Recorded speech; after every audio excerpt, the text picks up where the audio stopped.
தேடிட்டு வந்துட்டேன், எங்கேயுமே இல்லையே. இவர் எங்க போனாரு, என்னாலே தெரியலையே.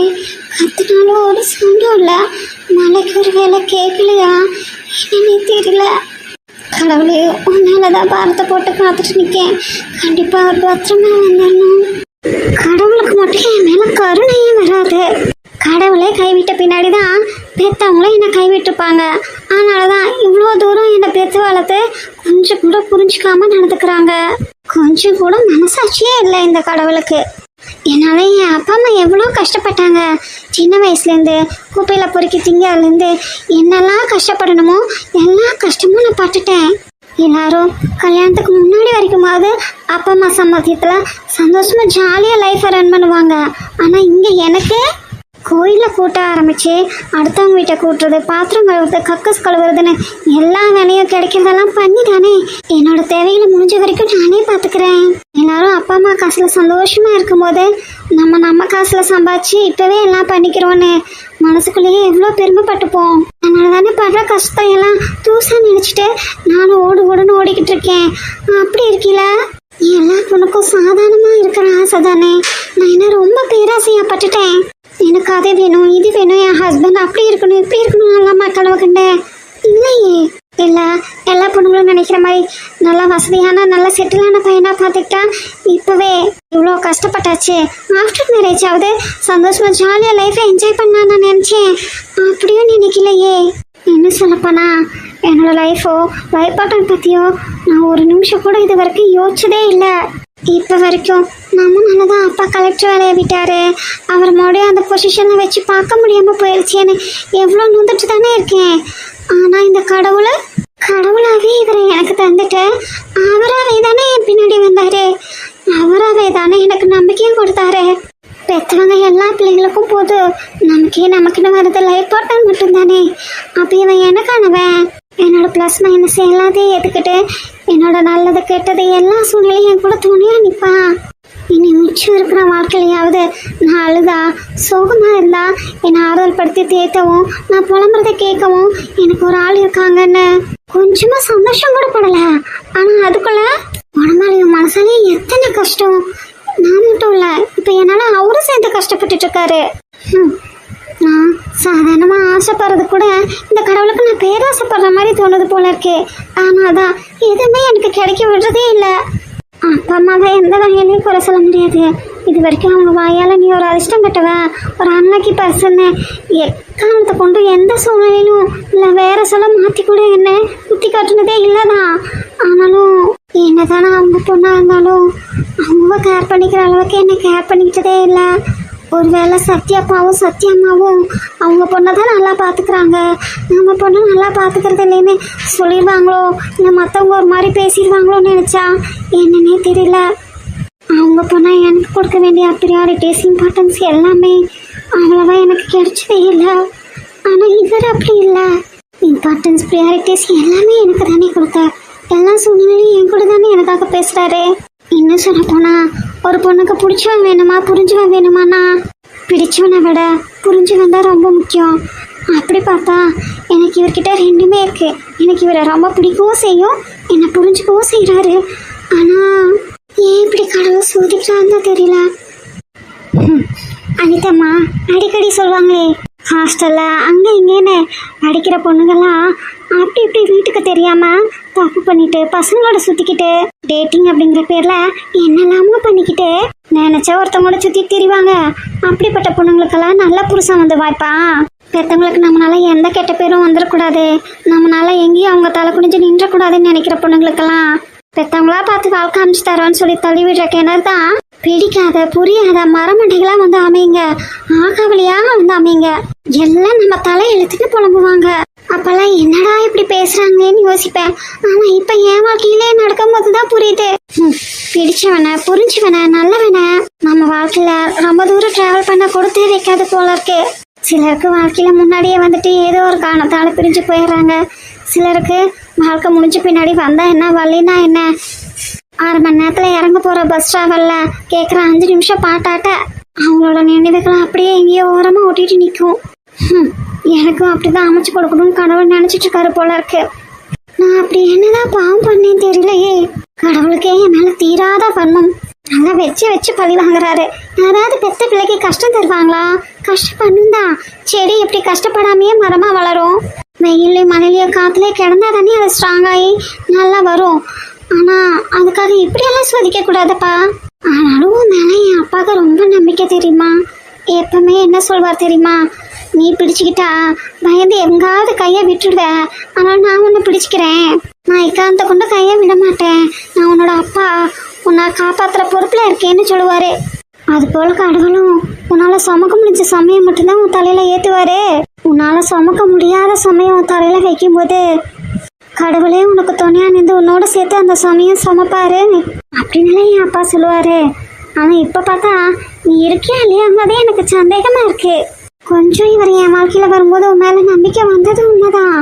ஆனால் அதுக்கப்புறம் தான் என்னை புரட்டி புரட்டி எடுக்கிறியா? சுத்தமாக என்னால் தாங்க முடியல. இப்படி என்னை தனியாக பைத்தியம் உள்ள புலம்ப வச்சிட்டீல. சந்தோஷமா உனக்கு கஷ்டத்தை கொடுக்குற நீ அதுக்கான மனப்பக்குவம் மனசால உடம்பால அதுக்கான சக்தியை கொடுக்கணும்னு உனக்கு தெரியாதா? பாடா படுத்துறியே. எனக்கு இப்போ உடம்புக்கு ரொம்ப கஷ்டமா இருக்கு.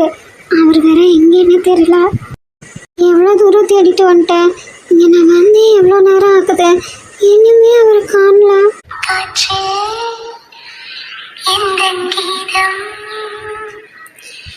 காணாத ஒன்றை தேடுதே காற்று எந்தன் கீதம். காணாத ஒன்றை தேடுதே அலை போல நினைவாக சில்லென்று வீசும் காற்று எந்தன் கீதம். காணாத ஒன்றை தேடுதே இல்லென்று சொன்னால் மனம் நின்றால் போதும். நீங்காத நெஞ்சில் ஓய்ந்தால் போதும். மௌனத்தின் ராகம் கேளாதோ. மௌனத்தின் தாளம் போடாதோ. காற்றே எந்தன் கீதம். காணாத ஒன்றை தேடுதே. ரேகா, ரேகா, இவங்க இங்க என்ன பண்றாங்க? எப்படி இங்க வந்தாங்க? கூப்பிட்டா காது கேட்காத போலயே உட்காந்துருக்காங்களே. யாராவது வந்து ஏதாவது சொன்னாங்களா என்ன? அதுவும் தெரியல. ஏன் இப்படி இருக்காங்க? ரேகா, ஏங்க நம்ம கூப்பிட்டாலும் காது கேட்கல. பிளட் இவ்வளோ போயிட்டு இருக்கு, அதுவும் கண்டுக்கல. என்னதான் பண்றாங்க இங்க?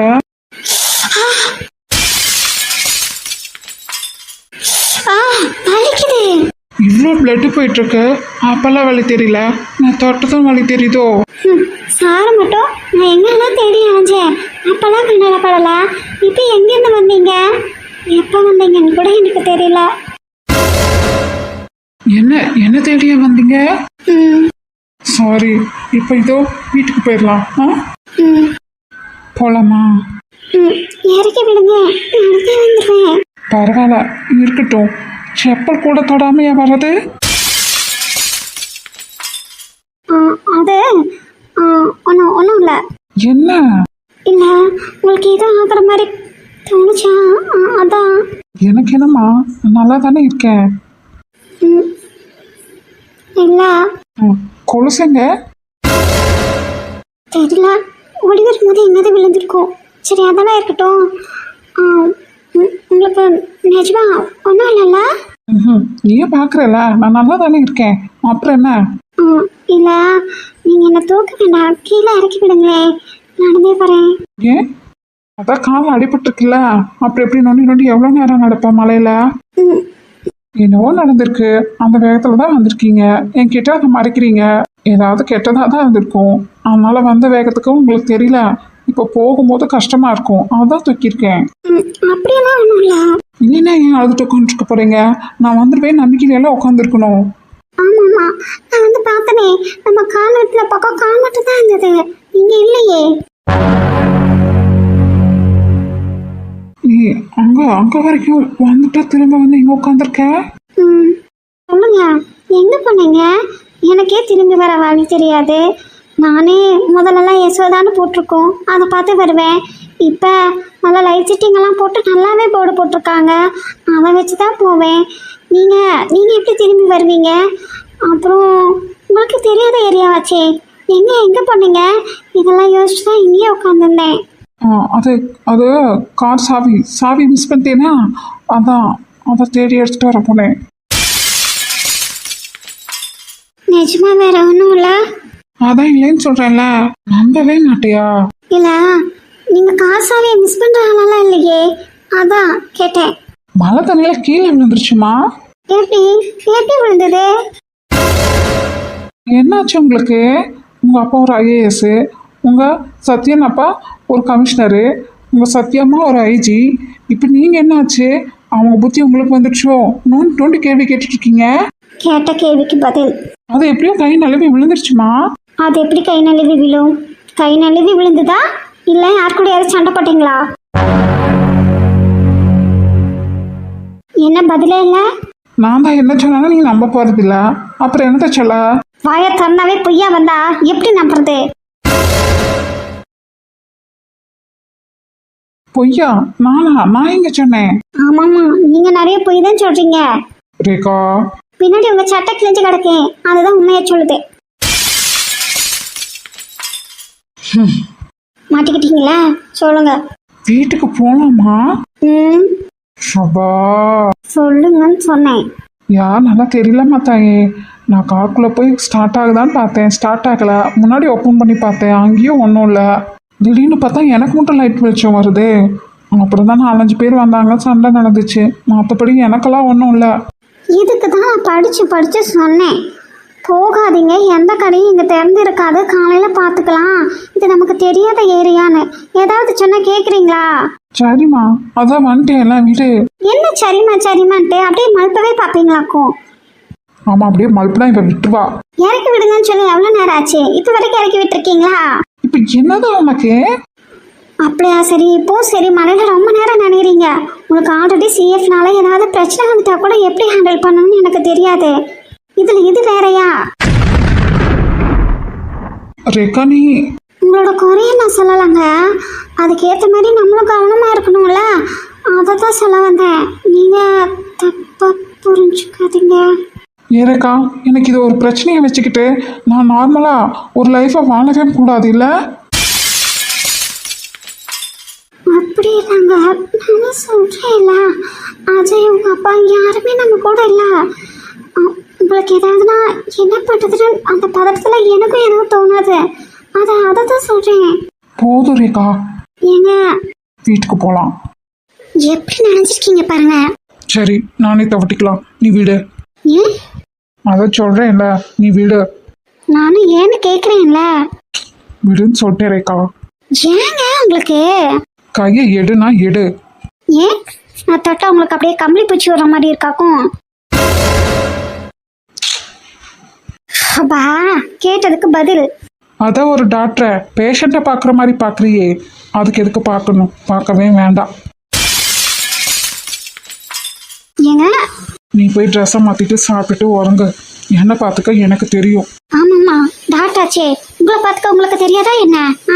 ஆ, அப்போ நான் சமைச்சதை சாப்பிட மாட்டீங்க? எனக்கு பசிக்கல. ஏன்? வர வழியில எவ்வளவு உங்களுக்கு பிடிச்சதா பார்த்து செஞ்சு ஊட்டியெல்லாம் விட்டாலோ? என்ன சொன்ன? இல்ல, தேவையில்லாம பேசிட்டு இருக்காத ரேகா. என்ன என்ன இப்ப தேவையில்லாம பேசிட்டு இருக்காங்க? ஆசையா உங்களுக்காக பார்த்து சமைச்சு வச்சிருக்கேன். நான் கேட்கலையேம்மா, நான் உங்களை சமைச்சு தர சொல்லி கேட்டேனா? உங்களை வேலை வாங்கணும்னு நினைச்சேனா? சொல்லுங்க. இங்க பாருங்க, ஏதோ கோவத்துல இப்படிலாம் பேசாதீங்க சொல்லிட்டேன். கடையில் வாங்கினா அவ்வளோ ஹெல்த்தியாக இருக்காது.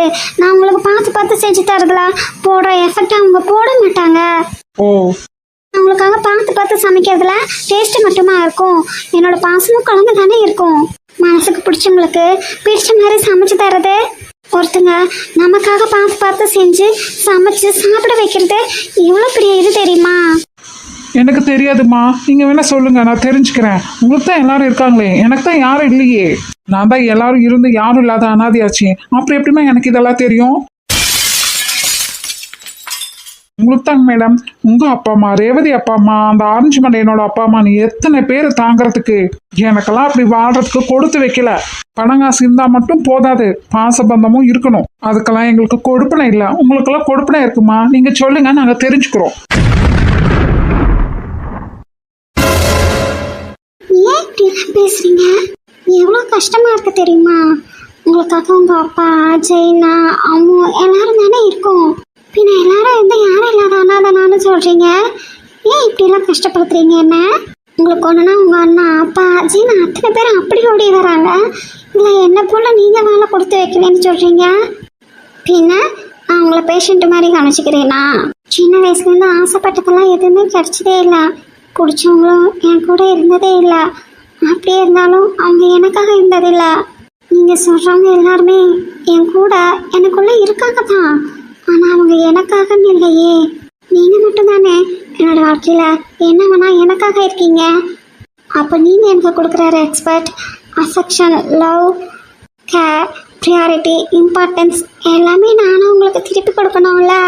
ஆனால் அதே நீங்கள் என்னவோ பேஷண்ட் மாதிரியும் நான் என்னவோ உங்களை விழுந்து விழுந்து கவனிச்சுக்கிற மெய்டு மாதிரியும் இல்லை நினைக்கிறீங்க. ஏன் இப்படி தப்பாக புரிஞ்சுக்கிறீங்க? எதனாலும் வார்த்தையில் ஈஸியாக பேசிட்டு போயிடலாம். அம்மா எப்படி எடுத்துரிஞ்சு எல்லாத்தையும் பேசுகிறான் அந்த மாதிரி. ஆனால் ஒவ்வொரு சொல்லும் எப்படி வலிக்கும் தெரியுமா? எனக்கு அவ்வளோ கஷ்டமாக இருக்குது. உங்கள் அம்மா இருந்தால் எப்படி உங்களுக்காக ஒவ்வொன்றும் பார்த்து பார்த்து செய்வாங்க. அப்போ அவங்களே இப்படி தான் கேட்பீங்களா? உங்கள் வீட்டுக்கு வந்திருந்தப்ப நீங்களும் தான் எல்லாரும் எங்களை நல்லா பார்த்துக்கிட்டீங்க. அதுக்காக நாங்கள் எப்படியா நினச்சோம்? எதனாலும் வார்த்தைகளை விடுறதுக்கு முன்னாடி கொஞ்சம் யோசிச்சு தானே பேசுவீங்க. இப்போ என்ன சட சடன்னு பட்டு பட்டுன்னு பேசுகிறீங்க? அது நீங்கள் என்கிட்ட எடுத்துக்கிற உரிமையாக கூட இருக்கலாம். ஆனால் எனக்கு கொஞ்சம் டைம் கொடுங்க.